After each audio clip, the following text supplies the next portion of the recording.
Call to order of the work session of Goodyear City Council, 23 April 2007. All council members are in attendance. We have one item on our agenda, and that's the report on the proposed fiscal year 07-08 budget. And Larry Lane. Good evening. Thank you, Mayor, City Council. Pleased to be able to present the budget to you this evening. The presentation in front of you, I gave you an extra copy. There wasn't one included in your packet. Handed one out. We added a few slides towards the end. If you have notes on your originals, we didn't change any of those pages that were in there. But as we got more of the data accumulated, we did add a few slides for your information tonight. We definitely would like this discussion to be a discussion, an interactive. Please feel free to ask questions as we go along. And we'll start maybe with a discussion on the budget process and where we are in the process. As you'll recall, in September, we did a discussion on ensuring financial stability. That was the cause of it, or the title of it. But what we discussed a lot of was the state shared revenues fund balance that rolled into the budget process for this next year, and where we were overall in the budget process. In November, in connection with the council advance, we discussed the CIP and how the CIP was funded. In March, and actually I should correct that, I believe that ended up to be April 2nd. It's the last presentation that we made before you, where we did an update on the financial plan and gave you an overview of the budget as we're presenting it this evening. The numbers have not changed materially from that, but they have changed in concept. Tonight we're going to go over the revenues, and we're going to talk a little bit about the expenditures. I've labeled it new money, but as you'll see when we go through this, that we will be talking some of the development money as we go through this process. It's hard to separate out the Sonoran Valley annexation money in the dialogue of personnel, for example. So we'll go over that part of the discussion a little bit, so it won't be purely on the new money. Next week, April 30th, we have a special work session scheduled to follow up on the budget. We have passed out for you tonight some backup material on the budget. We just put this on your desk this evening. We'll go through this a lot more next week with questions that you may have. But I want everyone on the council to understand this process is intended to be your process for your input, to get you the information you feel you need as we go forward to adopt the budget. If you have questions, if you want to discuss specific issues, please feel free as we go through this process to communicate that we can make sure that we get that discussed with you. May 14th, we have another one-hour work session prior to the City Council meeting scheduled, and in that session, we're hoping to roll in the carryovers and special projects, but most of that discussion, we're hoping for City Council dialogue on the budget and what it looks like. During May, then, we'll be revising the budget based on input from the City Council, and the tentative budget is scheduled for May 29th. Final budget is scheduled for June 25th, with the property tax levy adoption scheduled for July 9th. For the benefit of the newer council members and people in the audience, tentative budget is a term used in Arizona state law to define a budget that has to be adopted on or before the third Monday in July. In our mindset, that budget is final with the exception of maybe accounting adjustments that would take place after that. The final budget is another requirement of Arizona revised statutes, but there are very few adjustments made between the tentative budget and the final budget.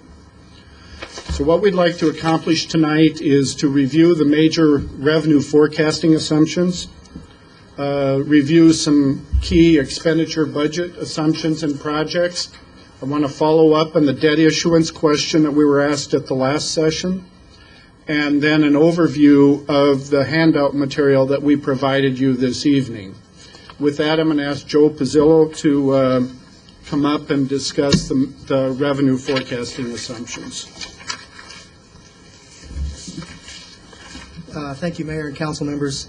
I'd like to talk about some of the sources where we take a look at to determine what our revenue forecasting is going to be. Some of the major areas that we look at on the key components is the League of Cities. We also look at trends as it comes up through as far as what we're actually doing to date. Also take a look at current collections. Have looked at basically the first 8 months to see where we're kind of going, and then any anticipated fee increases that we hope to have in place. I think I have in this year's budget water and anticipated, I believe it's 5%, Sean will correct me if I'm wrong, coming up the next year, and that's also built in there as well. We also look at population because there are a lot of our revenue sources kind of tied to population. For example, franchise fees are some of them, are utility based. So we look at how our population is growing as well. And also I meet a lot of times with the department heads, Harvey Krause, for example, to get a feel for where our building permits are going. He has a better feel for it than I, just instead of looking at raw numbers. And then we use Tracy, who's been a godsend for us on the contract admin, because she monitors a lot of the development agreements. So we get a feel for what's really coming on board, what kind of money we expect coming in, what kind of money we expect going out. We try to meld this very complicated process in there to get an idea of where we think revenues are going to do. And I'll be honest with you, I have a tendency to be conservative because I always like kind of coming back to the council say, if I made a mistake, I'm $2 million under as opposed to we spent $2 million more than we had. So that's just me personally, and I know I've been accused of that, but I do that rather be on that safe side. Where we are right now is I want to give you a feel for where we're coming and where we think we're going to be at the end of this fiscal year. And what I want to bring to the attention is the construction sales tax. I don't know if all of you are familiar with it, but we brought in a gentleman by the name of Marvin Carter. He's been with us about a year, and we've been focusing very heavily on sales tax from an educational standpoint. And Marvin's been holding a lot of seminars out there, meeting with the business community, and we believe as a result of it, we've gotten people to start filing under the correct tax rate for construction sales tax. Any of you have seen and I know Frank you're familiar with, or Councilmember Cavalier on ours, there's a lot of codes dealing with construction sales tax, and as a result, some people get confused on what to report on, and ours is a 3.5% rate. So we have people who have a tendency when they're not quite sure what that rate is, they may file at 2 versus 3.5. As a result, we're running significantly higher this year, to be honest with you, than we expected on the construction sales tax, which makes up the vast majority of a lot of these increases. We believe Marvin's effort is critical. Can't be quantitative, which I wish I could, but I can tell you this, the tax collection process itself is netted us about $1 million. And I'd say about 90% of it deals with construction sales tax. So as a result of the efforts, he's bringing it in quicker, and that's why you see the 13.8 to the 21 million that's going on in construction. I'd like to say we think that's going to continue this year after talking with Harvey. Now, I know our building permits on residential are down, but we're looking at commercial kind of taking over where those residentials are shortfalling. So we're going to watch it, but we still believe we're going to do that next year in construction sales tax. It may be a little aggressive, but we've done some analysis based on what's on the board and what the new retail is coming in and some of the road improvements and et cetera that are coming on board, which are, improvement to real property where we get construction sales tax as well, that's going to keep that up. Also, if you notice, too, on the numbers we have up there, retail is running a little stronger, and some of the other sales tax, which is the restaurants and the hotels, are running a little stronger than we anticipated. What we do is we look at what we think is going to happen at the end of this fiscal year. If you notice on there, it's, was it 80? It's at 81. The other, what we do is use basic growth figures that we think is going to happen to round those up for next year. And I'm making some assumptions that retail is going to continue about 17%. And those tied to growth are going to run about 12%. That the 12% that I've got tied into includes franchise fees, water sales, water and sewer sanitation as a normal growth. That's what I've kind of plugged in addition to what we have here as well. I'm also looking at the state shared, which actually comes from the League of Cities. So those are actual estimates that I get from them that I'm plugging into those. We were almost right on our estimates with the exception of state income tax. When we first did the initial, we were about $1 million under, and we bumped that up about $1 million as a result of that information we got. But that was running, other than that, about 3 to 4% in growth rate. So as a result, the 89 million that you see there is our base for next year. What's not on there, which we didn't have at the time when we did it, is Sonoran Valley.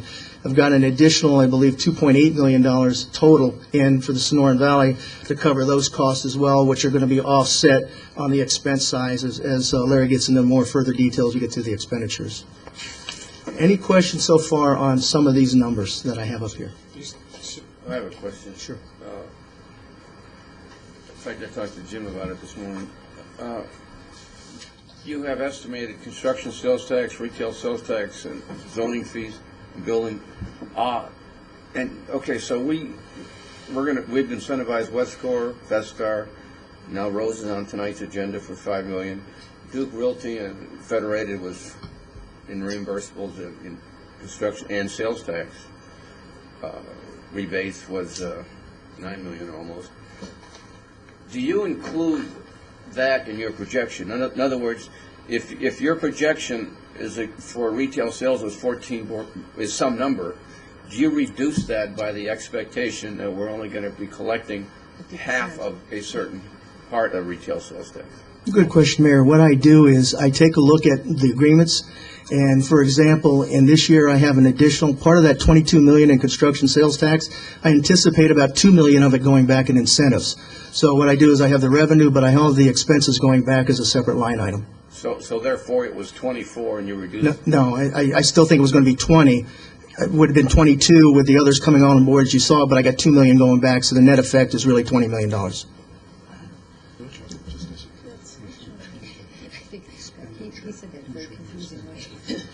He said yes. Yeah. Let me make sure I clarify. I've got a $2 million expenditure showing of the construction sales tax going back. I've got revenue showing of $22 million. So it'll show up on the next. Yeah.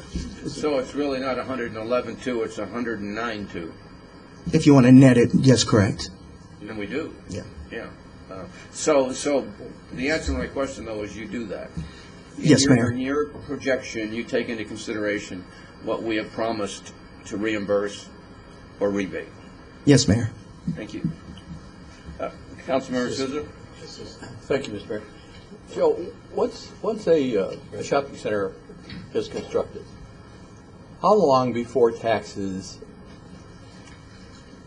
come on to the city? Mayor, Councilmember Sousa, with construction sales tax on commercial, we receive it as they draw. As opposed to a new home, we get it as they close. So in other words, if it's a $100 million deal, okay, and I'm just throwing out numbers for argument's sake here, if they get a $10 million draw in the first month, that they're responsible for reporting that tax as they get the draw. So we get it as the contractor receives the money as opposed to when the thing's done.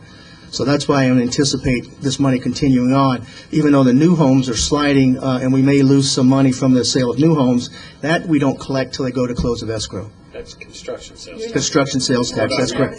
You're talking retail. Retail revenue? Retail revenue. Retail won't happen until they start opening the doors and selling. Well, he's asking. Every 30 days we get a check from them, every quarter, every 6 months. Yeah, Mayor, Councilmember Antoniak and Sousa, that's correct. They're responsible for reporting the 21st day following the month of the collections. Minus their incentive. No, that we pay. We pay it back. So we collect $1. If we owe them 50 cents, we write them a check for 50 cents. That is correct. Okay. We're collecting all the revenue. Thank you. Appreciate it. We do the audit, in essence, on every single one of these sales. Part of Marvin's responsibility. That's correct, Councilmember Antoniak.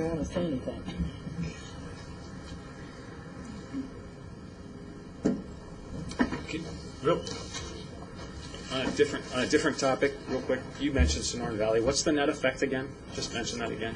It's going to be a wash.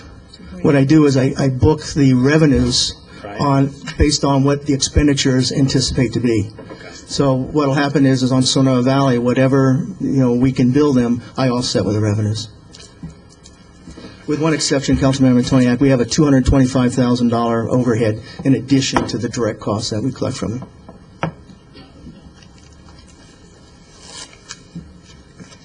Also, I'd like to kind of go over some of the capital funding sources. One are development fees. Development fees is, I guess, you're somewhat familiar with. You just adopted something not too long ago in which we have for funding capital projects when it comes to development. Construction sales tax, as I mentioned earlier, this year in our base budget, we're proposing that all construction sales tax cover one-time projects. So it has flown, and my analogy is below the line versus above, which is operating, and that's Joe's terminology. Development agreements also is another funding source. Sonoran Valley is in there as well. We take a look at those as far as money coming in, fire O&M fees, et cetera, and then we show the corresponding expenditures associated with that. Also, prior activity versus current trends. I had mentioned earlier, looking at some of that to come up to what we think next year's revenues are going to be, and we take all those pieces into consideration. And there's another piece called carryover projects, which we're going to show a little different than we had in the past. That was money that was budgeted in 05 and 06. We assume that money is there. It's not in the sources and uses you would look at. And what will happen is we're working on in our office right now to determine how much of that money won't be spent, and it will be carried over to next year's budget. The money, when we get into the capital, you'll see new money dealing with new money projects for 07 and 08, but the carryover will be in addition to that. Any questions dealing with capital funding sources?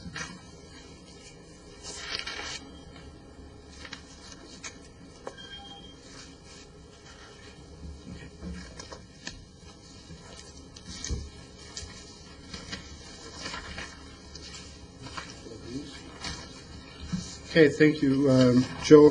I think from that discussion, I want to talk a little bit about the accounting requirements in governmental accounting, because it is considerably different than the business model. Government accounting is designed basically, and when you're talking in the budget purpose, I won't get into the complexities of our annual accounting report, which is even worse.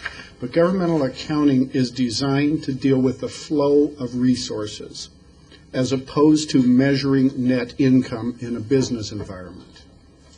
Flow of resources, what we define as revenues, are generally monies that come in. What we define as expenditures are those monies going out. What are some differences? Some differences are, one, bond financing. When we sell bonds, we show that as a revenue, whereas in a business environment, you show that as a liability. We show that as a revenue because the citizens and you as a city council need to know how that money is spent. If we sell a bond issue that we say is going to fund this project, then we need to show that the money did indeed go for the project that it was intended to. And so we show it as a revenue and we show it as an expenditure. Similar in a business environment, when you acquire assets, in our case infrastructure or buildings, you would show those as an asset. In our case, we show them as expenditures. That is one key difference between the term expenditure and the term expense in a business environment. And to the question that discusses how do the development agreements flow through, from a net budgeting perspective, we really only have the net amount available to budget, which is the gross dollar we receive less 50 cents in that particular example. But from a budgetary accounting standpoint, we still have to show the gross dollar as a revenue and the expenditure as an expense. That also allows then a tracking of what those costs are in any given period of time. So I start with that clarification as we go through some of the key O&M assumptions and projects. Any question on that part of it? Okay. As we go through the budget tonight, I wanted to give you some of the key assumptions that were made in balancing this budget. And the budget as presented to you is balanced. We're going to talk a little bit about the personnel assumptions. What were the personnel assumptions that were made to balance the budget? We're going to talk about the impact, and Joe's already mentioned a little bit, of the Sonoran Valley annexation. We're going to talk about the spring training facility, O&M, and then the next four on that list, matrix study, MSS technology study, Public Safety Citizens Advisory Committee in particular, are evolving issues that can't be completely measured at the time that this budget is put together. And we're going to talk a little bit about how that is going to work. In personnel, in the recommended budget, there are 71 new positions recommended in this budget. Of those 71 positions, 9.5 positions directly relate to the Sonoran Valley annexation and will be paid for by the developer within that area. 3 were funded from existing budgets where money was transferred out of other programs and into that to fund the positions. And 5 were put in for the spring training facility, and I'll discuss that a little bit more in a couple of minutes. The underlying assumption on personnel for budget purposes that there's an overall market adjustment of 3.1% included, and that there were no major benefit cost changes from last year's budget to this year's budget.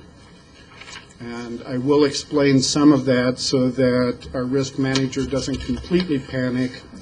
Last year's budget, we had to finalize the numbers before the final health insurance numbers came in.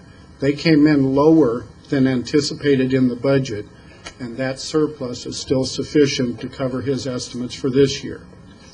And so that's the reason that we're expecting no major cost change in those items. So a department analysis of where those positions are is presented on the screen. These are the same 71 positions with the existing budget, annexation, and new money columns totaling that 71 positions. You'll notice in the book that we distributed tonight, there's another chart that shows 81 total positions, and that is to add the positions from last year's adopted budget earlier this fiscal year. I can't remember if it was December or January. The council approved adding 10 additional positions. Those are included on that other list. But those, we didn't want to show them on this list to reflect that they're new positions. Any questions on the personnel area before we move on? Yeah, a Yes. question. Yes, sir. In the matrix report, one of the departments has recommended that we reduce personnel, but there's increase here. As a council, how are we going to tie what the staff is asking for with the report, matrix report? It's a very good question. The matrix report drafts to the individual departments just came out. Yeah, I know. And so the budget was completed without that information. I think that as the matrix study itself is analyzed, that one is going to have to move parallel. And we're going to have to, look, I don't know, I honestly don't know what department that is. We have set aside some money that includes the matrix assessment as well as other things, but that's for the different issue. Quite frankly, if there is a recommended reduction, I think in the implementation of the matrix report, that is going to have to be analyzed how that would be implemented. Well, there's several that they, and I'm not saying we're going to do what they suggest, but certainly we need to review it. I agree. There's one particular department itself that shows overreach and one that really under. Yeah, And right. that was just on the first draft, and I haven't read this new one, so. Right, there's several departments, I say their manning is adequate right now. There's a couple, police in Police? particular was needed more. We'd be Yeah. happy to hear that, Mark. And, but others' recommendations are different. So I'm not saying one's right or wrong, Right. but we need to be very analytical in approving people. And we do have that input that we need to refer to. And now, with all the new things coming on in a very short period of time, it concerns me, and the police department stood out like a big star, saying, oh, we better be looking into this. Mm-hmm. Because we've just got so many parts of our cities that we're developing. It takes time for the police to get from one place to the other, and it takes more than one police officer to arrive at that destination. So I'm very concerned about the police department. And not just the police department, but there's some things that really have a good explanation of why, Matrix may have made a comment about it, but there's a good explanation why it came out that way, and I think we need to hear that as well. Yeah, everything is going to the staff for them to respond to us. But I would hope that we would pay attention to an independent input. Right, but what I'm getting at is they may not have had all the information when they wrote that comment. But they have gone back to the department to ask, when there's a disagreement, advise us, and we'll work through that. So that's in process. Yeah. It's about as fair a process as I know of, But, frankly. Mayor, would it be appropriate that between now and the revised budget proposal of the council, that staff have the opportunity to read that, digest it, analytically look at it, and figure out what adjustments may or may not be needed? I mean, hypothetically, we've got 30 days between So now what and month would they be bringing that back then with that input? Under the schedule, Larry? Under this schedule, and I'm not completely familiar with the whole matrix schedule, just when my input as director is needed, but under this schedule, your action on the budget would be May 29th. That's what we would be proposing. That would be the tentative budget. And so with that, But he says that's all. that would be the target for resolution, I think, of that question, especially on the downward side that you raise. The upward side, as we'll discuss in a few minutes, we have set aside some money that can address the upward side. So that one isn't quite as, well, depending on, I don't know the dollars, but that one may not be as time critical as the issue that you're raising, or that the mayor just raised. Yeah. The timing is a little bit of a problem here, but we're going to have to work through it. I mean, we went to the expense of having this done, Yeah. and we need not to be ignoring information that's given to us and have that part of the dialogue and the study. Well, not only that, but it's a report in depth Yeah. of every department in the city, and it frankly is well done. I've never seen one so complete in my tenure in business. And why do we need it? But now we have, Jim, the directors have the matrix report in hand right now. They've got 14 days to get back to Mr. Brady, right, with their comments. On the draft. On draft, right. Yeah. So, and we're going to have to use the draft for at least to look at our numbers here. The final report, you'll get 30 to 60 days to respond, and that will be much more of a formal response. But the draft, we want to make sure that that which is in the matrix report, the staff doesn't have any heartburn with, or the staff feels is fair, and a defensible review of what they do in that particular department and what was seen in that department.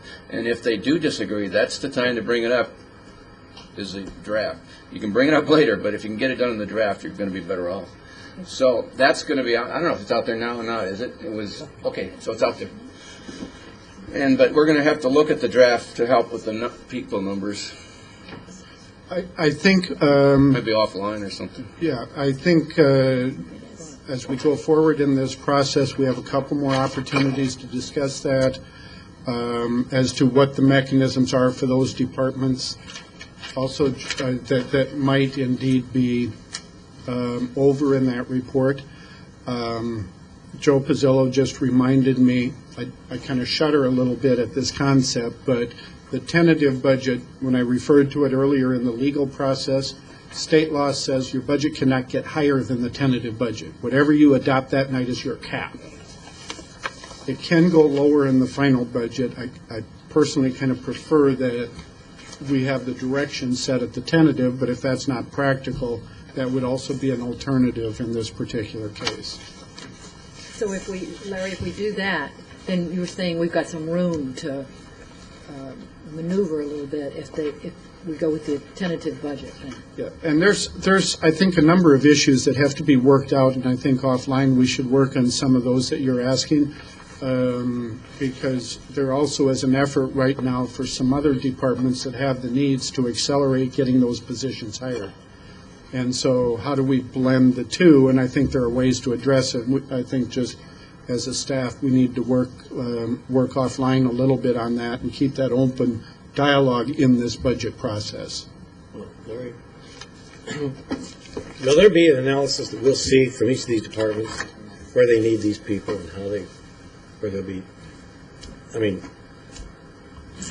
example, Parks needs 10 people.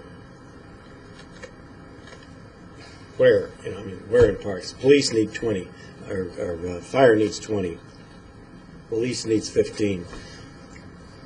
Because this isn't going to be 15 new officers on the street. That's a good question, and I believe, is that in the book, Joe? The detail is actually in the book that we handed out.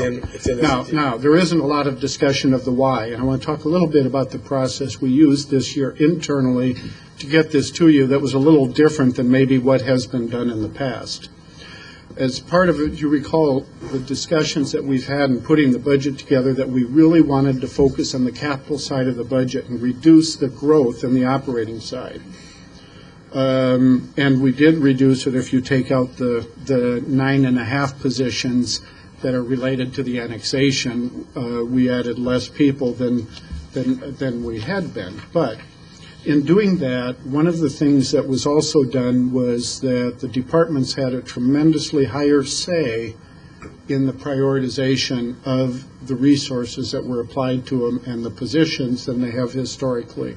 Whereas the process in the past was a process of give us a list of all of the positions. I think some of you may remember a year ago the requests were some 200 positions. And it was yes or no on those 200 positions. Now it was your department really is going to be restrained in its growth. You might get 3 positions. What are your top 3? And so it's a completely different process than in the past. So with that, there's a lot less of the rationalization of the individual positions coming from the department, but a lot of focus was made at the overall allocation of resources level. I just don't want us to get the perception or to end up believing that where some of these positions are going to be added, that they're going to be visible positions in the community. And I'm not picking on the police. That's just an example. It could be in any of the other departments. It could be in Parks. But because we'd like to see where those are going, yes, how those are going to be held. And that is available in the book that we've handed out. Good. It tells you where they're going, or what type, by title. And please, for any questions such as that as you're looking through there, if we're not answering, if you need more information, please give me a call. I'm happy to review it with you to get you that information. Okay. Thank you. Yes. Okay. Briefly then on the Sonoran Valley annexation. I hate to sound like an accountant, but sometimes it's easier to be an accountant in this. We are creating a sub-fund within the general fund to track the Sonoran Valley annexation completely. And that is to track the development agreements that you have entered into on this subject. That sub-fund, all costs, all direct costs, and by that direct costs would be the 9.5 positions and goods or services directly going down to support that annexation, will be accounted for in this sub-fund. Payments from the developer will also be accounted for, and those will show that they should equalize each other, with the exception, as Joe referred to earlier, part of the agreement indicates that we will be billing them a 25% overhead factor on all personnel costs. So the personnel costs overhead will actually generate revenues in excess of that, and that those revenues are anticipated to offset the ongoing general fund obligations from other areas. We're estimating that differential at approximately $250,000. But the budget includes approximately $2.5 million in direct costs for the Sonoran Valley annexation, and 2.8 approximately in that area for revenues related to that. Is it 2.5 or 2.2? 2.5, I changed that today in my presentation from what I gave you in your packets. I apologize for that, but some later information revised those estimates. Verified. Mr. Mayor, if I may. Yes, sir. Okay. You know, there is afoot a movement to challenge what this council did regarding the Sonoran Valley. And if they are successful and the people vote against what we feel is the best position that the city should take on this issue, what happens here? Is it, as Joe said, is it a wash? In the budget process, it all goes away. It's in this sub-fund, and So you have an eraser on this one, huh? yeah, this you can take out of the budget pretty easily. You cannot hire those positions. You can remove the revenue. You cannot buy. Now, I say that there are some things that have moved forward, and I'm not touching the legal issues. I don't know where that part stands, but from a budget standpoint, if it completely falls out, we can completely pull it out. We have issued a purchase order for a truck. We had to issue that purchase order to get it here in time to provide the service. So there are some items in there. The developers already paid us, if I'm not mistaken. They've been invoiced for it, and they've agreed to pay it. So I think everything is moving forward, but it can be pulled out without a problem. That number also, because of the way this was put together at this point, it's not impossible that number could increase. And we try to build the budget flexible enough that we can increase that number if the circumstances dictate it, but additional revenues will be coming in to pay for it. To what point could it be increased? Because we're going down there, the sheriff services were easy to estimate. We've got a contract on that. But unknown costs that we may not be able to estimate. What are the utilities going to be? Some of those types of costs, as we go through, these were done as an estimate between our staff and the developer staff to build an initial estimate. But it's the first time in the city. If those numbers come in higher, the development agreement provides that we will bill the developer at that higher level, and that's what it would be paid based on. But that's where I say if it goes up, everything goes up. The amount coming in would go up with it. Thank you. Thank you, Mr. Okay. Any other questions on the Sonoran Valley annexation? Okay, the spring training facility, O&M, all along in the budget or in the process that we've discussed the spring training facility, we've talked about that this fiscal year there would be approximately $1 million O&M reflected in our budget for the maintenance of the fields as they're built. That number is shown here at $966,000. This includes 5 FTEs, and by the way, those 5 are all in the parks line item that you were asking about. That's where they're shown for this purpose. The number of FTEs at this point in time is intended to be more of a placeholder than it is to be a final number. The analysis has not been completed on how many positions will be needed. That number cannot exceed 5, and I think, quite frankly, 5 is a very low number. I don't think 5 is realistic.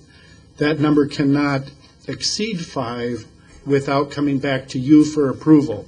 Even though the dollars may be there as part of the $1 million to fund more positions, it will require your approval for additional positions. The first step in this process, as I understand it, is to hire a stadium manager and I'm going to call it groundskeeper. I hope that's accurate enough. Those 2 are key positions during the construction period of this project that you need to have them on board. Those 2 positions will have a lot of input into the final numbers that will be needed. All along in this process, we've estimated $2 million a year for net operating $1 million in the first year.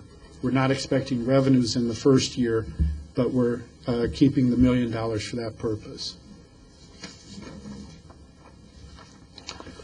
We've touched on this a little bit, but I want to go into what we did towards the end of the budget process as we were wrestling with a number of issues. One of them, it's already been brought up, the matrix assessment. Actually, at the time this slide was presented, we didn't have any of the data that we now have, but there's a lot of culling that's going to go through, or at least some, over the next few weeks. In addition, the MSS study has just been completed. Some action plans are being developed, but not everything is there, and there may be some reconciliation between those two as the best approach for IT, and those need to be looked at. Public Safety Citizens Advisory Committee made some recommendations to the City Council, some of which are incorporated in the budget, but some of which may need some more development as we go forward. And then we've been working on the employment corridor as an ongoing issue, and that while that's more on the infrastructure side and the first three are on the operating side, all of those, as we're putting the budget together, are in the process of development, but not far enough along. What we have done is we have put in the budget, we put $2.4 million as proposed in the city manager's department to allow for the development on these particular issues. That is something that we haven't done historically there. The processes of how we go through it, clearly any positions that would hire would definitely have to come back to the City Council. I think some of the other dialogue that we had earlier on the matrix assessment and how that works, I think with that we'll discuss how some of the details of this might work out as we go forward in that process. $2.4 million earmarked for issue development, is that specifically to FTEs? No, sir. That is to really, as these evolve, I think that it's more appropriate to look at those in their entirety. For example, the employment corridor would have no FTEs if it was used. If matrix assessment or the MSS study had specific recommendations that might involve equipment, that could be used out of here, or FTEs could be. But those FTEs, if they were, would have to have your approval. There are no FTEs linked to this at this time. Okay, any other questions on that one? How about spending on issues? Would that require our approval? I think that's what I was referring to as we're going through this process of evolving out the matrix assessment. We haven't really ferreted that. That's a very good question. I think at a certain dollar level, they should. And at smaller levels, we may not want that. A $50,000 study directly linked or something, or project directly linked to implementing something on IT need, you may not want to do it at that level. And so I think as we go through the matrix assessment issue that you brought up earlier, we should include this on the table of where that comes back and how, whether it's by a reporting back or approval process. And what level? Yes. Okay.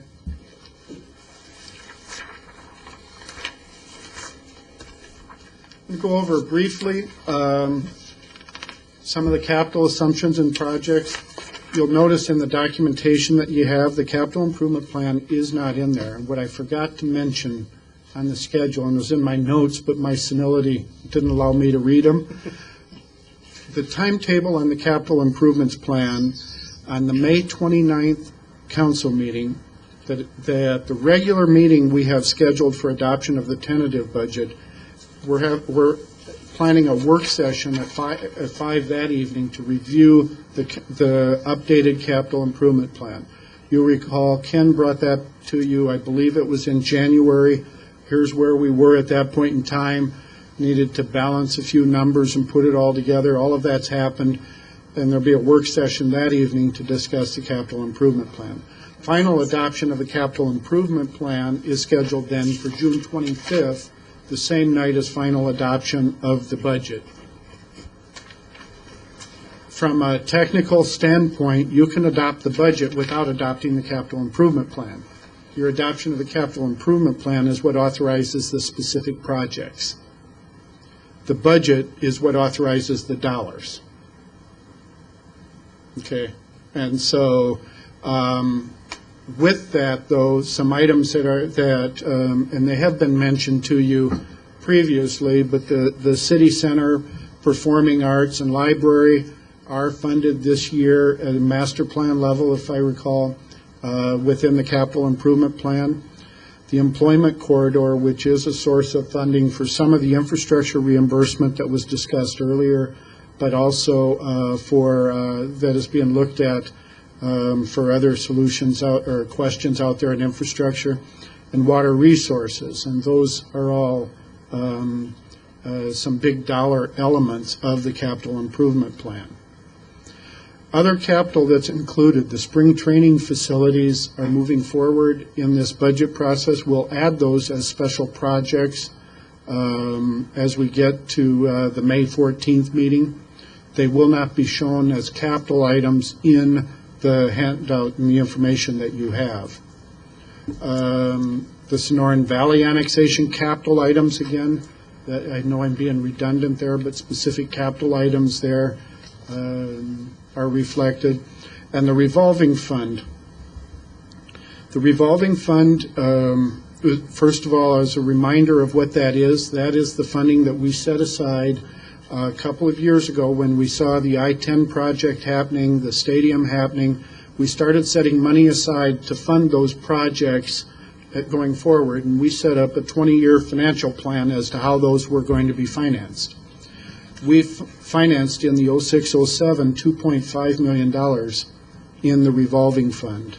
Of that amount, approximately $100,000 is all we knew, and that's all we are going to spend this fiscal year. The remaining $2.4 million is carried over into next year. The whole point in the revolving fund was to increase the balance so that when we get to 2010, we can pay that. That's the highest year on the I-10 payments that we have. We also had always anticipated $3.5 million for the revolving fund in the 07-08 budget. So those two together added up to $5.9 million. You'll notice on this chart we've got it in the budget at $6.4 million. We put $500,000 in this chart for what I'm going to call similar issue development for the City Council. We have some council, what I call council issues, if you will, but these are projects that we've started that we really don't know. The university is a good example. We've done a lease agreement that doesn't have an expenditure impact, but if something came up, do we have a way to deal with it? And so we wanted to have some. If nothing comes up over the next year, to have that as a savings account for the following year is not the end of the world. But we wanted to have some flexibility built into the budget. Okay. Any questions on that? Do we have an amount of money Almost done. set aside for the Cotton Lane Bridge debacle? Yes.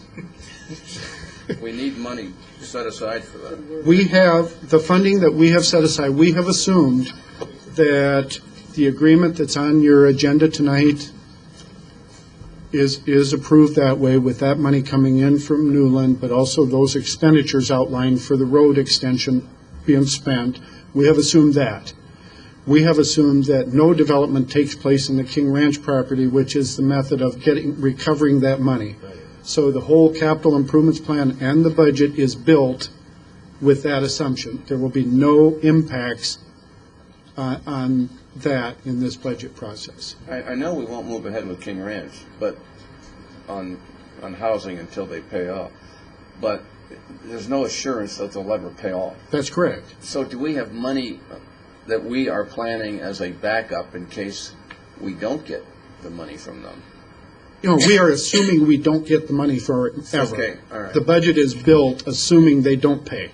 And would make sure when you talk to us next time that you show us where that money is. Can you do that?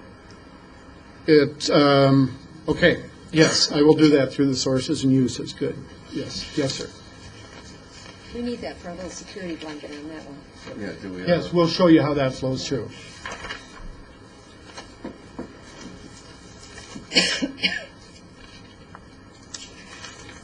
Very quickly, I want to talk about the question that was raised at our last meeting, just as a comparison to other communities.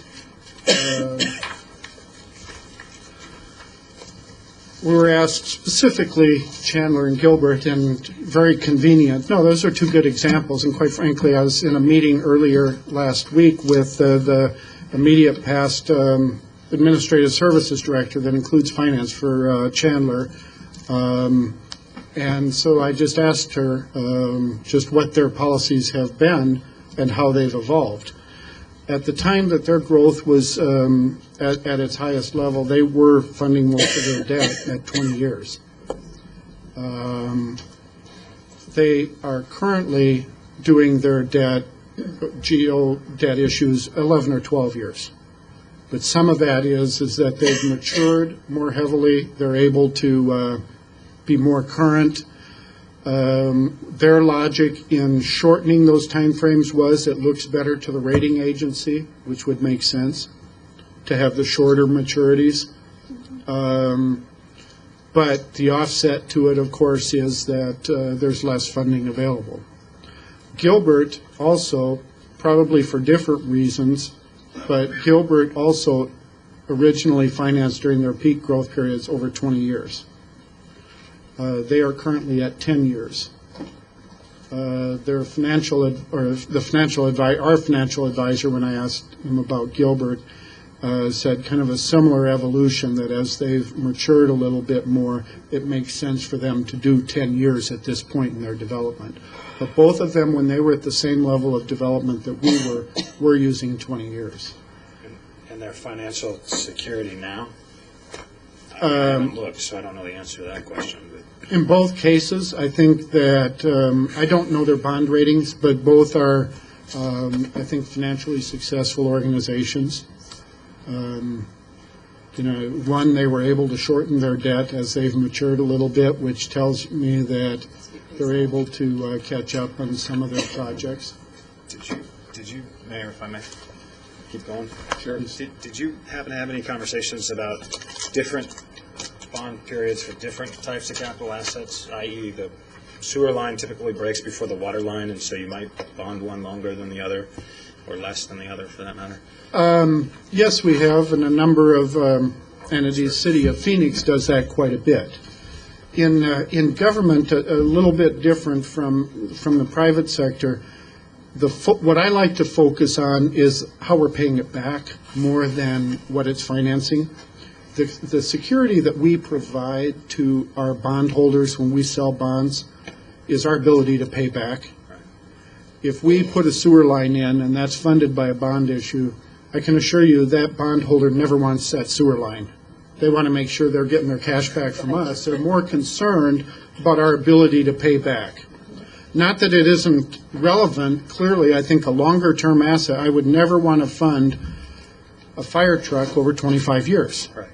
Just out of principle, paying the bonds on it, even though it really probably is no different than if you had used that same dollar at the same time and funded a road and paid cash for the truck. But there's a principle involved. You wouldn't want to do it when you've long abandoned the asset. But most of ours are infrastructure where the life really exceeds what we're financing them over. Okay, I think with that, we're about 5 minutes before the last page that I had in the presentation that I passed out is simply a table of contents for the books we passed out this evening. If there are no further questions, you've given us some good notes to take to our next meeting.